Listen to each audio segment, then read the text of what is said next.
গ্রামে এক অতি দরিদ্র কৃষক বাস করতেন। নুন আনতে পান্তা ফুরায় এমনই অবস্থা তার। একদিন অনেক কষ্ট করে তিনি এক টুকরো রুটি জোগাড় করলেন। সারাদিন মাঠে কাজ করে ক্লান্ত হয়ে গাছের নিচে বসে যখন রুটিটি খেতে যাবেন, ঠিক তখনই কোথা থেকে এক ক্ষুধার্ত বিড়াল এসে তার সামনে দাঁড়াল।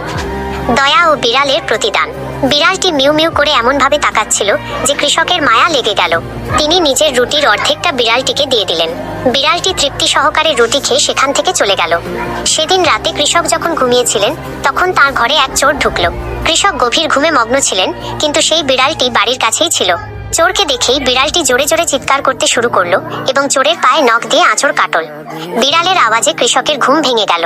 তিনি চোরকে ধরে ফেললেন এবং নিজের শেষ সম্বলটুকু রক্ষা করলেন। গল্পের মোড়। পরদিন সকালে কৃষক দেখলেন সেই বিড়ালটি তার দরজায় বসে আছে। কৃষক বুঝতে পারলেন কালকে সেই এক টুকরো রুটির ভাগ দেওয়ার কারণেই বিড়ালটি আজ তার উপকার করলো। তিনি খুশিতে বিড়ালটিকে বাকি রুটিটুকুও খেতে দিলেন। তখন থেকে বিড়ালটি কৃষকের বাড়িতেই থেকে গেল এবং কৃষকও আর কখনো নিজেকে একা বা নিঃস্ব মনে করলেন না। গল্পের শিক্ষা। ক্ষুদ্র দানও কখনো বৃথা যায় না। দয়ার প্রতিদান সবসময় মধুর হয়।